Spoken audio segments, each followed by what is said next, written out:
on the show, you have kids that range in age, and then you have a grandson as well. So would you say you kind of brought real life experience in as far as preparing for this role? I have a sense of humor about it. I understand that they have no interest in...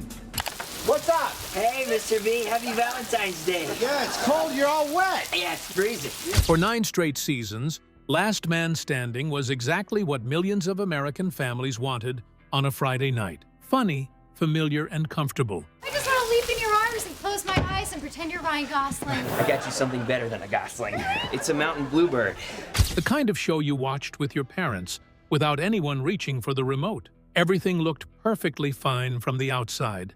Then actors began walking away quietly, contracts falling apart. Some exits were explained, some were not, and the real reasons stayed hidden for a very long time. Why did some of the main characters suddenly disappear? And what was really going on behind the scenes? Join us as we uncover the truth behind the exits that changed the show forever.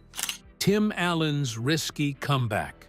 By the time Last Man Standing came along, Tim Allen had already proven himself twice. First as the undisputed king of 90s family sitcoms with Home Improvement, then as a reliable box office draw through the Toy Story franchise and a string of successful comedy films. He was not a man who needed to go back to weekly television. He had options. He had money. He had a reputation that gave him the freedom to say no. And for a while, that is exactly what he did. The offer that eventually became Last Man Standing was not the first television opportunity Allen had been presented with. CBS, one of the biggest networks in America, reportedly came to him with a deal worth $1 million per episode. For most actors, that conversation ends immediately with a yes. Allen walked away. The project did not fit what he was looking for, and he was not willing to compromise simply because the number was large.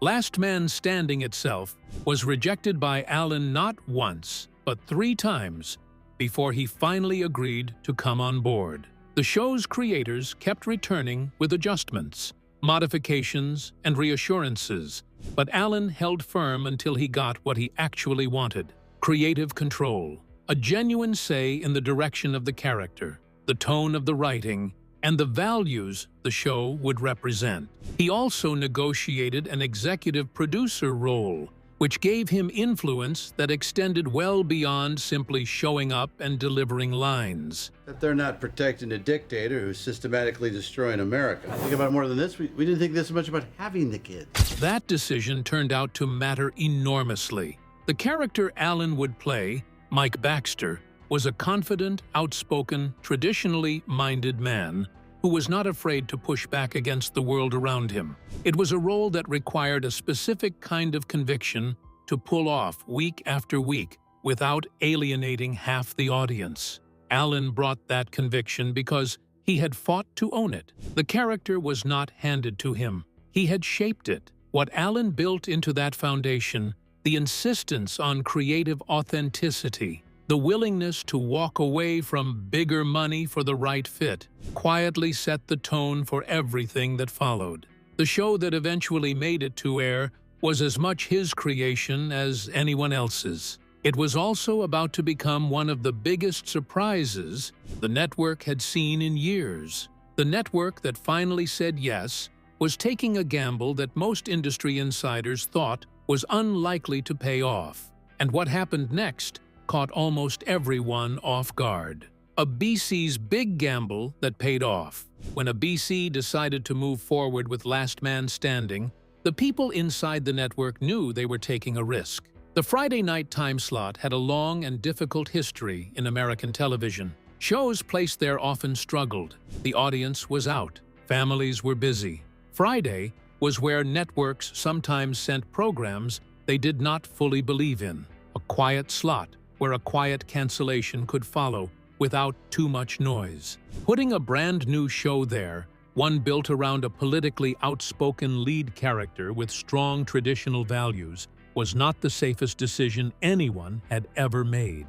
The creative vision behind the show drew direct comparisons to All in the Family, the legendary CBS sitcom from the 1970s that had built its entire identity around the tension between a stubborn, opinionated patriarch and the more progressive world pushing back against him. That format had worked brilliantly decades earlier. Whether it would connect with a modern audience was a genuinely open question.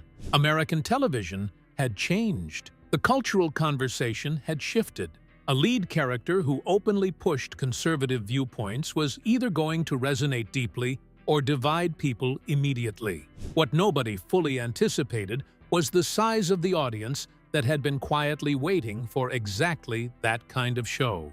The premiere of Last Man Standing drew 13.2 million viewers. For a Friday night debut on a network that had expressed its own doubts about the time slot, that number was extraordinary. It was not a modest success that required careful spinning to look positive.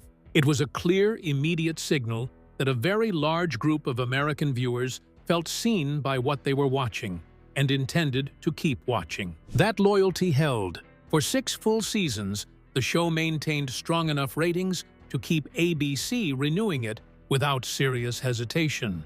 In a television landscape where most new comedies burned brightly for a season or two before fading, Last Man Standing built something more durable. A consistent audience that showed up week after week because the show consistently gave them what they came for. The foundation looked solid. The numbers supported confidence. Nothing about the ratings suggested what was coming next. But even while the show was performing strongly, something was already happening behind the scenes that would leave one of the most popular characters in the entire cast suddenly gone.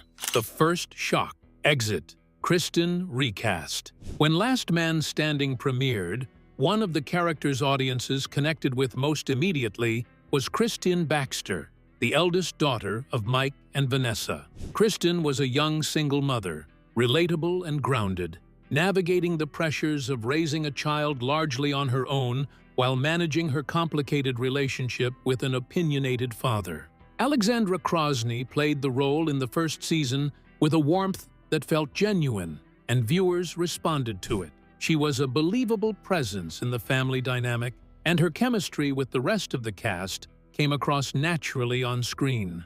Then Season 2 arrived, and Krosny was gone. The official explanation offered at the time was creative differences, a phrase used so routinely in Hollywood that it communicates very little about what actually happened. It tells the audience that something went wrong without specifying what, and it closes the conversation before it can properly open. Viewers who had grown attached to Krosny's version of Kristen were left without a satisfying answer, and the questions did not go away quickly. What emerged over time painted a more detailed picture. The producers had reportedly decided that the character of Kristen needed to age and mature in ways that would take the storylines in a different direction. A more experienced actress, someone who could carry heavier dramatic weight alongside the comedy, was felt to be necessary for where the character was heading. There were also reportedly considerations around the dynamic between the 3 Baxter sisters, and whether the existing casting created the right balance across all 3 roles. Amanda Fuller stepped into the part at the start of Season 2. The transition was handled without any in-show acknowledgement, the kind of recast where the show simply moves forward and trusts the audience to adjust. Fuller brought a noticeably different energy to Kristen, sharper in some moments, more capable of holding her own in confrontational scenes, and gradually given storylines with considerably more complexity than the character had carried in its first season. Fan reaction was divided, as it almost always is when a liked performer is replaced without explanation. Some viewers accepted the change and grew fond of Fuller's version of the character over time. Others never fully let go of the original. The Kristen recast was unsettling enough on its own, but it was only the beginning of a pattern of changes that would reshape the show in ways nobody had anticipated. The Ryan transformation nobody expected. When Ryan Vogelson first appeared on Last Man Standing, he was not exactly the kind of character viewers were meant to take seriously. He was young, a little lost, and not particularly impressive. A teenage father who had gotten Kristen pregnant and was now stumbling his way through a situation he was clearly not prepared for. Nick Jonas, who played Ryan in the early episodes, brought a likable enough quality to the role, but the character himself was written as fairly shallow, a plot device more than a person, someone for Mike Baxter to disapprove of, rather than a fully formed individual with his own convictions and direction. That version of Ryan did not last long. When the show brought in a new showrunner, the approach to Ryan changed significantly. The character was reimagined from the ground up, not gradually adjusted, but fundamentally reconsidered. The creative team saw an opportunity that the original conception had missed entirely. Ryan, as Mike Baxter's son-in-law, was uniquely positioned to be something the show genuinely needed: a credible, intelligent, ideologically committed counterweight to the lead character. Not a pushover, not a figure of fun, a man with real beliefs who could go head-to-head with Mike and hold his own. Jordan Masterson took over the role and brought something to it that the earlier version had not carried: a quiet confidence, a grounded quality that made Ryan's political and social convictions feel earned rather than performed. The arguments between Ryan and Mike became some of the most watched moments in the show, not because they were shouting matches, but because both sides were given enough substance to make the disagreement feel real. Viewers on both ends of the political spectrum found something to recognize in those scenes. The character's life outside those arguments also developed considerably. Ryan evolved into a successful substance entrepreneur, building a business from scratch and becoming someone Mike Baxter had to respect, even when he refused to say so out loud. That arc gave Ryan a story that was entirely his own, separate from his role as Kristen's partner or as a foil for Mike. The transformation was complete enough that viewers who came to the show in later seasons and then watched the early episodes sometimes struggled to connect the two versions as the same character. The name was the same, the history was the same, but the person on screen was almost unrecognizable compared to where he had started. It was one of the most successful character reinventions in the show's entire run, and it happened almost entirely because a new set of creative eyes looked at what was already there and decided it could be something much better. While the creative team was quietly rebuilding characters from the inside, a far bigger disruption was building at the network level, one that nobody on the cast saw coming: the cancellation that made no sense. In May of 2017, ABC announced that Last Man Standing would not be returning for a 7th season. The show was canceled. For the cast, the crew, and the millions of viewers who had been watching loyally for 6 years, the announcement landed like something out of nowhere. There had been no warning signs in the numbers, no slow fade in the ratings, no quiet signals from the network that the relationship was souring. Last Man Standing was still pulling in more than 8 million viewers per episode, making it one of the strongest performing comedies on the entire network. By any conventional measure, it should have been renewed without serious debate. The official explanation from ABC focused on logistical and financial factors. The network pointed to complications around production costs and to the fact that the show was produced by 20th Century Fox Television rather than by an ABC-owned studio. When a network airs a show it does not own, the financial arrangement is less favorable, and when renewal decisions get difficult, outside-owned productions are often the first to go. It was a real factor, and it was not invented after the fact. But it did not fully satisfy the people asking questions. The timing created problems for that explanation. Tim Allen had, in the months leading up to the cancellation, made a number of public comments that drew significant attention. He had spoken favorably about aspects of conservative politics in a media landscape that was deeply polarized, and the reaction had been sharp. The overlap between those comments and the cancellation announcement was close enough that a large portion of the fan base drew a direct line between the two. ABC denied that Allen's political views had anything to do with the decision. Many people did not believe them. The cast described their reaction in interviews as genuine shock. People who had been preparing for another season found out through the media rather than through any private notification from the network. The word used repeatedly was blindsided. These were not performers bracing for bad news. They were people who had looked at the same ratings everyone else could see and assumed they were safe. What followed the announcement was not quiet acceptance. It was something the network had clearly not anticipated. The audience that ABC had effectively just dismissed was not prepared to walk away without making some noise first. What happened in the days and weeks after that cancellation announcement would become one of the most remarkable fan responses in the history of American television. The fan revolt that changed everything. The reaction began almost immediately. Within hours of ABC's cancellation announcement, viewers who had spent 6 years watching Last Man Standing every Friday night made it very clear that they were not going to accept the decision quietly. Social media lit up in a way that caught the network's communications team off guard. The hashtag #SaveLastManStanding began trending, and it did not fade after a day or two the way most viral moments do. It kept going, it kept growing, and the numbers attached to it were difficult to dismiss. Within 24 hours, an online petition calling for the show's renewal had gathered more than 400,000 signatures.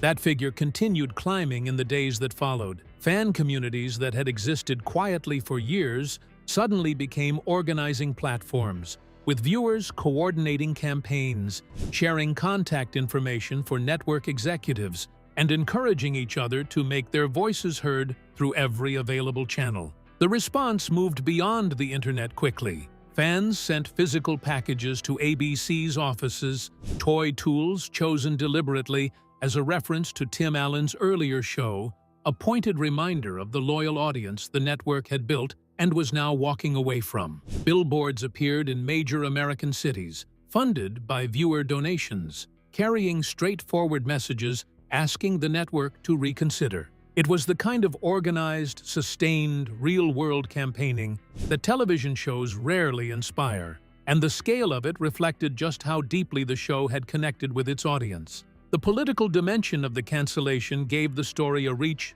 beyond the usual entertainment press. Commentators and public figures who would not normally weigh in on network scheduling decisions began expressing opinions. Some framed it as a cultural issue, a popular show with conservative values being removed by a network uncomfortable with its own programming. Others pushed back on that reading. The debate spread far wider than anyone inside ABC had anticipated when they made what they likely assumed was a routine business decision.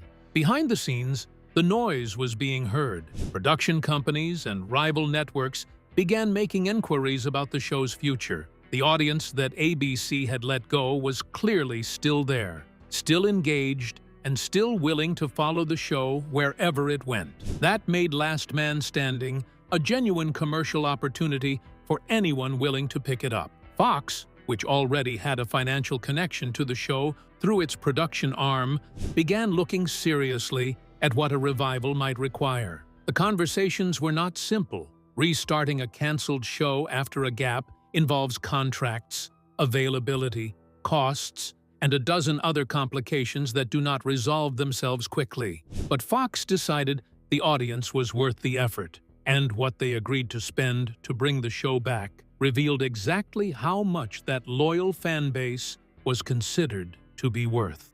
The comeback that came with a price.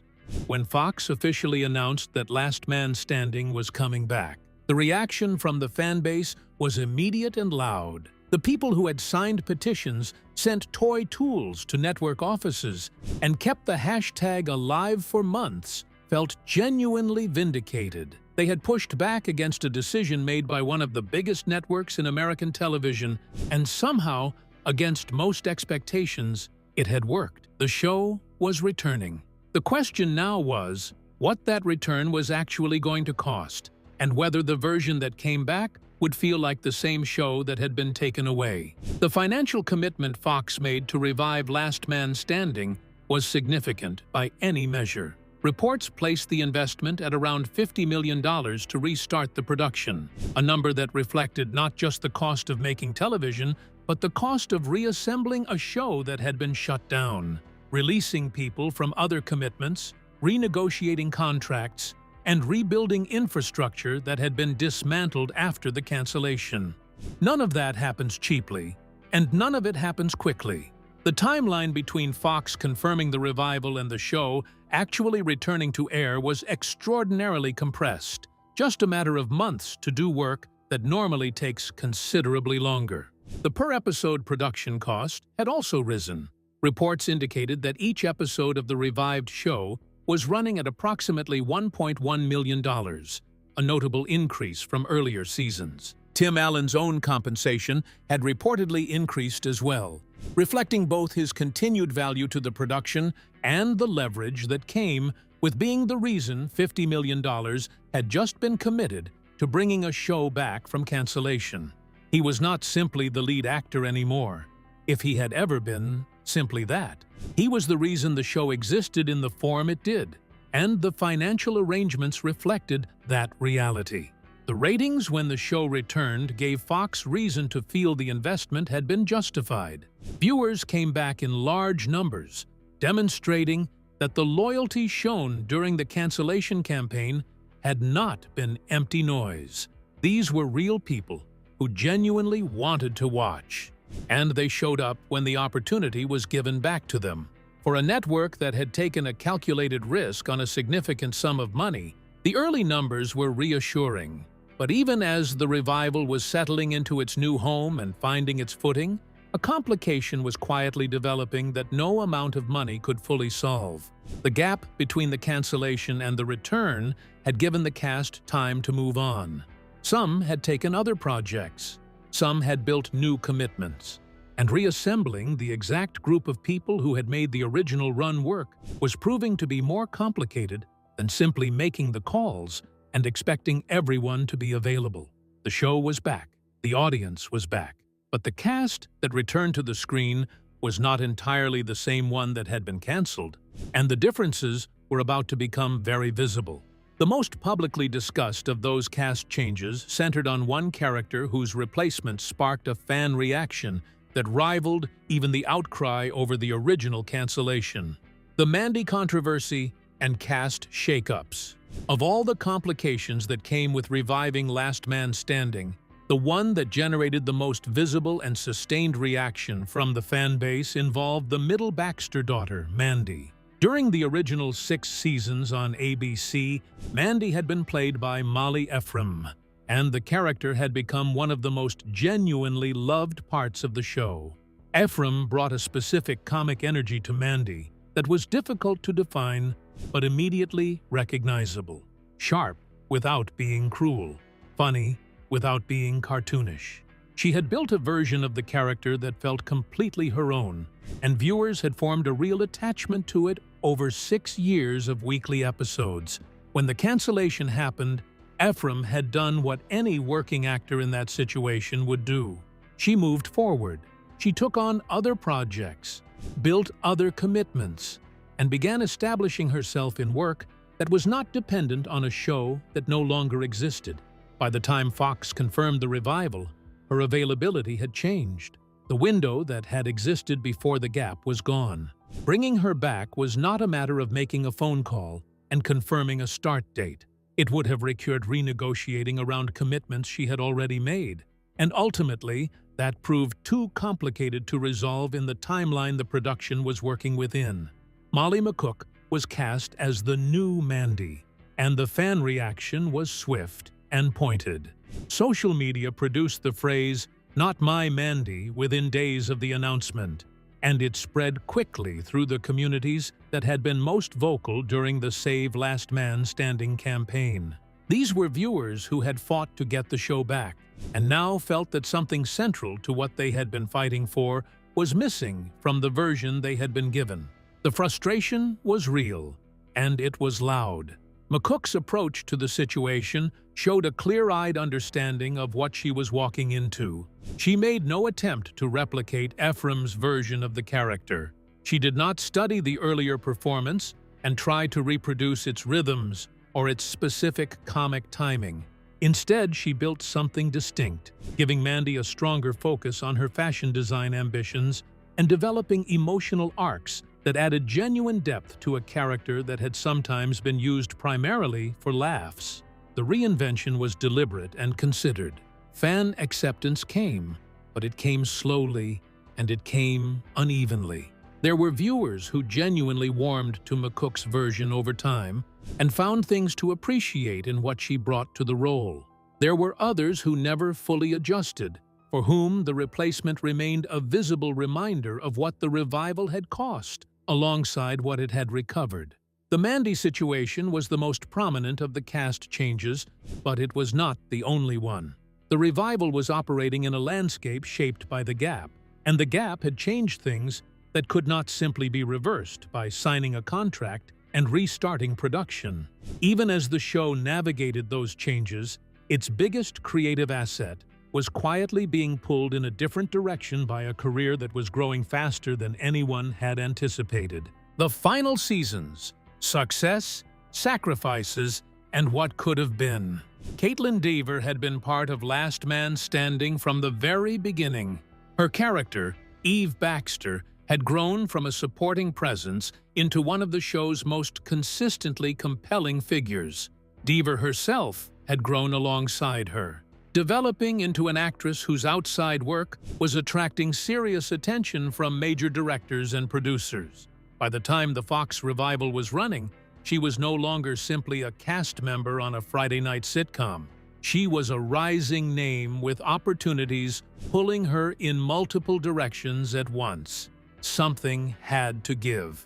Dever moved from series regular to guest appearances, showing up in selected episodes rather than anchoring every storyline.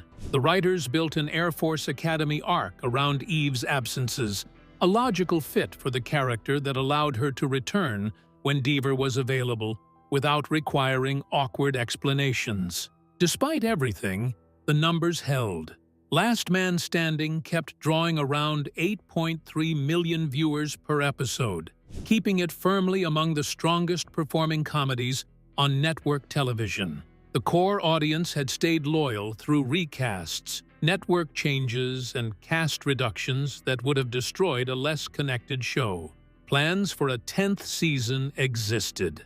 Ideas included Kristen taking over the outdoor man business, a meaningful passing of the torch that would have given the character a completely new direction. There were also conversations about returning legacy characters, rewarding the viewers who had been watching since the very first ABC season. None of it happened. In 2020, Fox and the production confirmed that Season 9 would be the final one. The show that had survived cancellation, a full network change, cast upheaval, and a global pandemic chose to close on its own terms rather than risk being cancelled again. It was a quiet, dignified ending for a show that had never done anything quietly. But before the cameras switched off for good, one final idea was still fighting its way toward the screen, and it almost never made it there at all. The crossover that almost didn't happen. From early in the revival, fans had been hoping for something specific, a moment that connected Last Man Standing back to the show that had made Tim Allen a household name in the first place. A Home Improvement had run for 8 seasons through the 1990s, built an enormous and devoted audience, and left behind a version of Tim Allen, the lovable, accident-prone Tim Taylor, that millions of viewers had never forgotten. The idea of seeing Allen play both characters in the same episode felt like the kind of television moment people would talk about for years. Getting it done was considerably harder than imagining it. The legal and rights landscape around both shows was complicated. Home Improvement was owned by a different set of stakeholders than Last Man Standing, and bringing elements of one into the other required negotiations that moved slowly and involved multiple parties who did not always agree. Scheduling created its own problems. Getting the right people available at the right time, within a production calendar that was already under pressure, required the kind of precise coordination that rarely goes smoothly. For a significant period, it genuinely looked like the crossover was not going to happen at all. Plans were drafted and revised, Agreements that seemed close fell apart. The creative team wanted it. Alan wanted it. The fans wanted it. But wanting something and making it happen in the complicated world of television rights and production logistics are very different things. Last-minute approvals finally cleared the path forward. The episode was written under significant time pressure, with the creative team building something that could honor both shows without requiring elements that remained legally off-limits. Alan prepared to play two distinct characters within the same story, a technical and comedic challenge that required genuine precision to execute without the whole thing collapsing into confusion. The finished episode landed exactly the way the most optimistic version of the plan had hoped. Fans responded with the kind of warmth that only comes from something that genuinely earns it. It was nostalgic, without being lazy, and it gave the show a closing chapter that felt worthy of everything that had come before it. If you enjoyed this video, like and subscribe, and also click the next video shown on your screen.